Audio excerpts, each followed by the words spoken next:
வணக்கம், டாக்டர் அமுதா தாமோதரன். இப்போ நீங்கள் ரிப்போர்ட்டை பார்த்துட்டு இருக்கீங்க இல்லையா? இந்த பேஷண்ட் வந்து ஒரு 15 இயர்ஸாக அவருக்கு வந்து டயபெட்டிக் இருக்குது, ஹைப்பர் டென்ஷன் இருக்குது. ஸோ அதை தொடர்ந்து அவருக்கு வந்து கிட்னியில் பாதிப்பு ஏற்பட்டிருக்கு. கிரானிக் கிட்னி டிசீஸ், சிகேடி என்று சொல்லக்கூடிய நெஃப்ரான்ஸ் டேமேஜ் ஆகிறது. இந்த நெஃப்ரான் டேமேஜ் ஆகும்போது மாத்திரம்தான் அந்த கிரியேட்டின் லெவல் வந்து கொஞ்சம் கொஞ்சமாக கூட ஆரம்பிக்கும். இவருக்கு ஃபஸ்ட்டு நம்ம கிட்ட ட்ரீட்மெண்ட்டுக்கு வரும்போது இவரோட கிரியேட் லெவல் வந்து 4.01 டிசம்பரில் வந்தாங்க.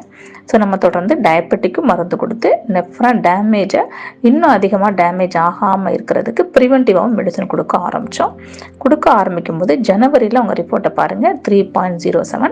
இப்போ பிப்ரவரியில் அந்த ரிப்போர்ட் வந்திருக்கு 2.71. ஸோ இதுதான் நல்ல ஒரு 4.01லேருந்து அப்படியே பாதியாக 2.71 அளவுக்கு நம்முடைய மருந்துகள் மிக அருமையாக வேலை செய்யுது. மருந்து மட்டும் இல்லாமல் பேஷண்ட்டுடைய கோஆப்ரேஷன் ரொம்ப இம்பார்ட்டண்ட்டு. ஸோ டயாலிசிஸ்ன்னு ஃபைல் தூக்கிட்டு டெய்லி அலைஞ்சிக்கிட்டு குத்திக்கிட்டு அது மாதிரி இல்லாமல் இயற்கையாகவே நம்ம டயாலிசிஸ் இல்லாமல் நம்ம மருந்து எடுக்க வேண்டும் என்றால் ஃபஸ்ட்டு ஃபுட்டு கண்ட்ரோல் ரொம்ப ரொம்ப முக்கியம்.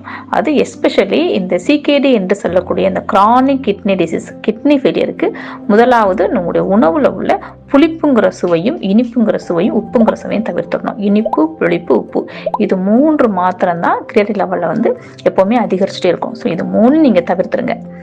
ரொம்ப ரொம்ப இம்பார்ட்டன்ட் அதுதான். அதே போல் ஃப்ரெஷ்ஷான உணவுகள் ரொம்ப ரொம்ப முக்கியம். இரவு உணவை சீக்கிரமாக முடிக்கிறது ரொம்ப ரொம்ப முக்கியம்.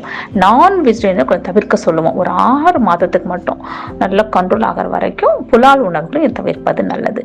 இதுதான் ஒரு சிறந்த ஒரு உணவு கண்ட்ரோலாக இருக்கும் கிரானிக் கிட்னி டிசீஸ் பேஷண்ட்டுக்கு.